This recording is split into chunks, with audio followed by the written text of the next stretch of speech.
Chers téléspectateurs, bonsoir et bienvenue dans cette nouvelle édition du 1er juin 2023 que je vous invite à suivre jusqu'à son terme.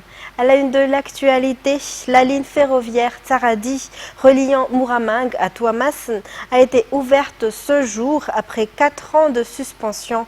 Le train pouvant transporter 300 personnes a quitté Muramang à 7 h du matin. Les reportages avec Andeniana Martina et Sechan Janab.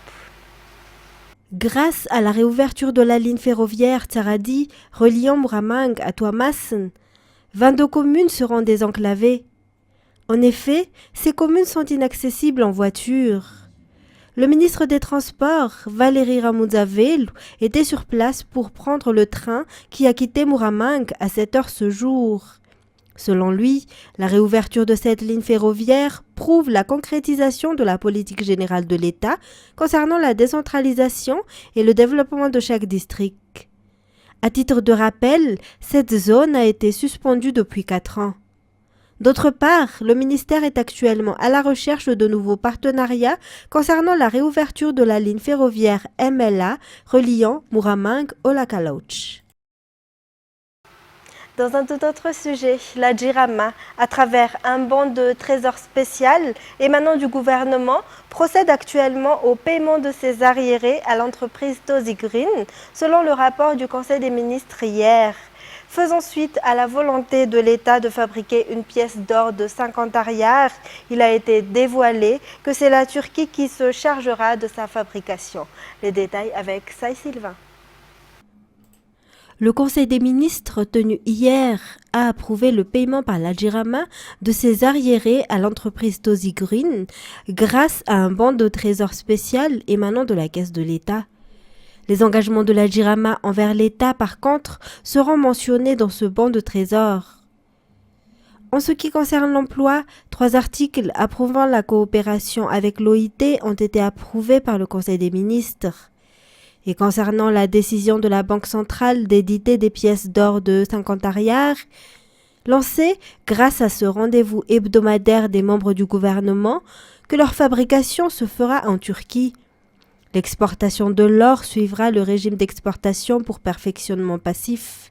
L'État malagasy prendra en charge les taxes à l'exportation. Dans les actualités sociales, la célébration nationale de la Journée mondiale de l'hygiène menstruelle s'est tenue ce jour au Carlton à Nuusi. Il a été évoqué que les barrières culturelles, les manques de connaissances, les difficultés à l'accès aux outils et installations sanitaires améliorées amenuisent la gestion de l'hygiène menstruelle pour les femmes et les filles. Une situation relatée dans les témoignages organisés durant la cérémonie. Lors de cette célébration, la première ébauche d'une stratégie nationale de la gestion de l'hygiène et de la santé menstruelle a été présentée. Miervulat Feren et Brasdon Nilsson pour faire le point. Le thème « Nous nous engageons » a permis de réunir les hauts responsables et les différents acteurs de l'hygiène pour accélérer le changement en vue de faciliter la gestion de l'hygiène pendant la menstruation pour chaque femme et fille. Effectivement, les barrières culturelles, les manques de connaissances, les difficultés à l'accès aux outils et installations sanitaires améliorées sont des facteurs majeurs de blocage de la gestion de l'hygiène menstruelle pour les femmes et les filles. La stratégie donc de l'hygiène, pour la promotion de l'hygiène menstruelle implique la sensibilisation des femmes et des filles, mais aussi des garçons et des hommes à cette situation pour pouvoir soutenir les filles dans cette période assez sensible parce que non seulement il y a les règles, mais vous savez aussi les règles s'accompagnent parfois de douleurs et ça oblige parfois les filles à ne pas pouvoir aller à l'école parce qu'elles ont mal. Donc il faut aussi qu'elles puissent avoir accès à des médicaments contre la douleur et que ensuite qu'elles puissent également, un système soit en place pour leur permettre de rattraper les cours parce qu'elles ne sont pas allées à l'école. Il faut qu'elles puissent rattraper également les cours. Et donc tout ça, il faudrait que cela soit mis en place avec l'école, avec les directeurs d'école, avec tous les enseignants pour que les filles ne soient pas obligées d'abandonner les classes à cause de leurs règles. Pour Madagascar, la première célébration de cette journée a eu lieu en 2016, si l'adoption par les Nations Unies du 28 mai en tant que journée mondiale de l'hygiène menstruelle a été prononcée en 2014. Depuis cette date, les initiatives se sont enchaînées pour arriver en ce jour par la présentation d'une première ébauche d'une stratégie nationale de la gestion de l'hygiène et la santé menstruelle. Le ministre de l'Eau, de l'Assainissement et de l'Hygiène, organisme de tutelle du domaine, a lancé le défi de poursuivre ses efforts afin de permettre l'accès à l'eau à tous, en vue d'offrir un paquet complet avec les installations sanitaires, en préservant un accès universel pour honorer les droits des femmes, notamment pour la gestion de l'hygiène menstruelle. Collectivités territoriales décentralisées et être à l'écoute de la population, ce sont entre autres les défis du ministre de l'Intérieur et de la décentralisation lors de sa tournée dans la région de la Sofia. Le gouverneur de cette région, quant à lui, souligne que la solidarité et l'union sont nécessaires pour le développement. La ministre de la Population, pour sa part, a confirmé que cette région ne sera pas oubliée. Jean-Claude Ndjamalal. Comme le président de la République ne cesse de le répéter, aucun district ne sera oublié en matière de développement. Les 7 districts de Sofia en font partie, selon le ministre de la Population et coach de cette région, Soifli Raprincia. Les travaux de développement ont déjà commencé et se poursuivront, ajoute-t-elle. Le ministre de l'Intérieur, Toukel Justin, a également soutenu que de nombreuses réalisations sont faites dans cette région et qu'elles seront achevées. Mais pour ce faire, chaque responsable devrait effectuer des descentes sur terrain au lieu de rester dans leur bureau. Le gouverneur de la région, le général Lilisson René de Roland, a appelé la solidarité de tous. Les 120 maires de la région de Sofia ont reçu chacun une moto, une voiture pour chaque chef district, des ambulances pour les hôpitaux et des vélos pour les enseignants. Le mois de juin, mois des enfants.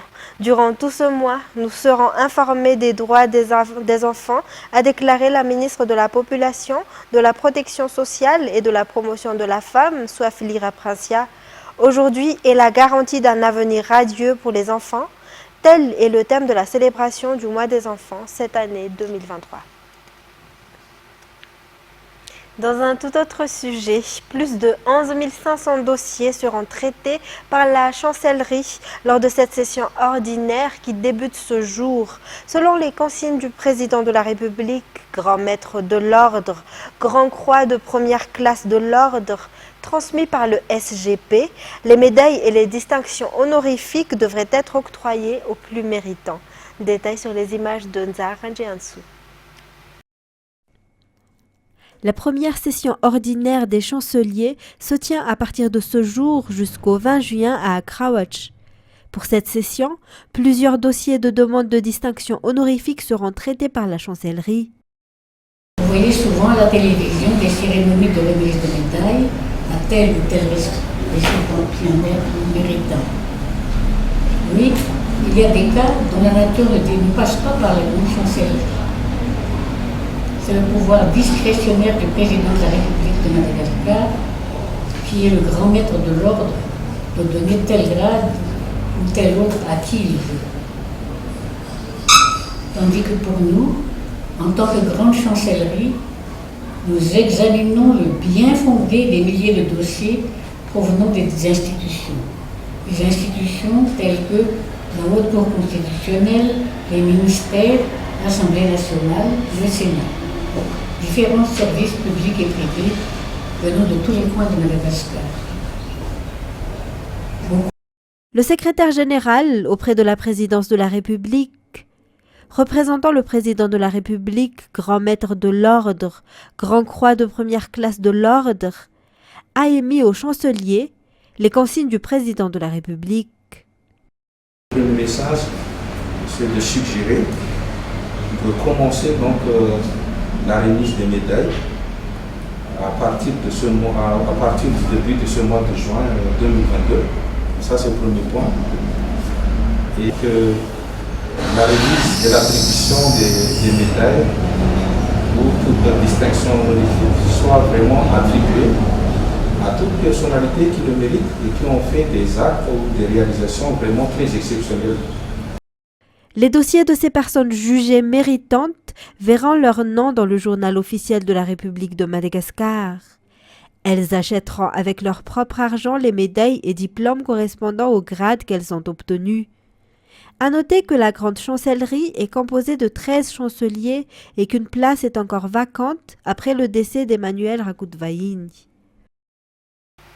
Et en sport, l'équipe de la Gendarmerie nationale en volley, ou la GNVB, a brillé lors du championnat de Madagascar qui s'est déroulé à Tuamasin du 19 au 29 mai. En effet, la GNVB a raflé les titres dans les deux catégories, masculines et féminines. Ainsi, les hommes et les femmes de la GNVB représenteront Madagascar au championnat d'Afrique de la zone 7. Fredo Rakoutoarsou, Michel Rakoutsan. La gendarmerie nationale est sortie victorieuse face à l'équipe de Stefoto Tuamasin, qui a été la dernière championne avec le score de 3-7-1 dans la catégorie féminine lors du championnat de Madagascar de volley-ball. Un bon résultat pour la GNVB féminine du fait que c'est leur première victoire. Pour la catégorie masculine, le GNVB a connu le succès comme chaque année lorsqu'il a battu la Ziditos par 3-7-0 en finale. C'est donc le 12e titre pour la gendarmerie nationale. Et voilà pour les actualités locales. Nous passons à présent aux actualités internationales. Une ville de la région russe de Belgorod, frontalière de l'Ukraine, est visée depuis plusieurs heures par des frappes ininterrompues qui ont fait 8 blessés, a indiqué le gouverneur local. France 24. Un drone vient de s'abattre sur la raffinerie d'Ilski dans la région de Krasnodar, déclenchant un gigantesque incendie. 1000 km plus au nord, c'est la ville de Chebekino qui s'est retrouvée pilonnée dans la région de Belgorod, qui a reçu pas moins de 260 tirs de mortier et d'artillerie. Il était 3h15 du matin, une attaque massive de missiles a frappé Chebekino. Il y a beaucoup de destruction, des appartements, des maisons, des voitures brûlées. Le Kremlin a immédiatement accusé l'Ukraine d'être à l'origine de ces attaques, une version démentie par Kiev, comme c'est systématiquement le cas quand la Russie est touchée. Le point commun entre toutes ces frappes, elles se situent dans ces zones frontalières avec l'Ukraine et visent particulièrement la région de Belgorod, qui subit ces dernières semaines des attaques quasiment quotidiennes. La plus spectaculaire la semaine dernière, quand des soldats arborant les couleurs de l'Ukraine se filment en blindé sur les routes de Belgorod, une incursion sans précédent en territoire russe. La frontière est ouverte et grand-père Poutine dort pour toujours. Comment interpréter la multiplication de ces attaques dans cette zone frontalière côté russe? Y a-t-il un lien avec la grande contre-offensive ukrainienne annoncée comme imminente depuis plusieurs semaines? La stratégie ukrainienne pour préparer la contre-attaque, ce sont des frappes stratégiques. Que ce soit des attentats que font des résistants en Ukraine ou en Russie, que ce soit des frappes avec des missiles ou là des frappes avec des drones. C'est une façon aussi d'inquiéter la Russie. Ça, c'est la stratégie ukrainienne. Signe de l'inquiétude qui s'installe dans la région de Belgorod, 300 enfants ont dû être évacués de 2 localités régulièrement frappées. Ils ont été installés dans une ville située à plus de 250 km de la frontière. Et dans le nord du Kosovo, une flambée de violence oppose les manifestants de la minorité serbe et la force de l'OTAN qui y est stationnée. France 24. Les soldats de l'OTAN quadrillent désormais toutes les rues, bloquent les accès au centre-ville avec du fil barbelé, surveillent la foule depuis les immeubles. Objectif, ne pas revoir les scènes de violence des derniers jours. Des affrontements avec des manifestants de la communauté serbe. Jets de pierre et de cocktails Molotov. 30 soldats de maintien de la paix ont été blessés. Des tensions qui menacent le fragile équilibre dans la région. Depuis 15 ans, le Kosovo, 1 800 000 habitants, est indépendant de la Serbie. Une situation que beaucoup dans cette région du nord du pays, ici en orange, n'acceptent pas. Ils font partie de la minorité serbe, environ 120 000 habitants au Kosovo. On est serbe, on ne reconnaît pas le Kosovo en tant que pays indépendant. Et on ne le reconnaîtra jamais. Même si ça mène à un nouveau conflit dans la région, on espère qu'il n'y aura pas de conflit. Un drapeau serbe géant a été déployé à travers la ville comme un défi au gouvernement kosovar. Ce qui a mis le feu aux poudres, c'est la décision la semaine dernière d'introniser des maires n'appartenant pas à la communauté serbe dans 4 communes proches de la frontière.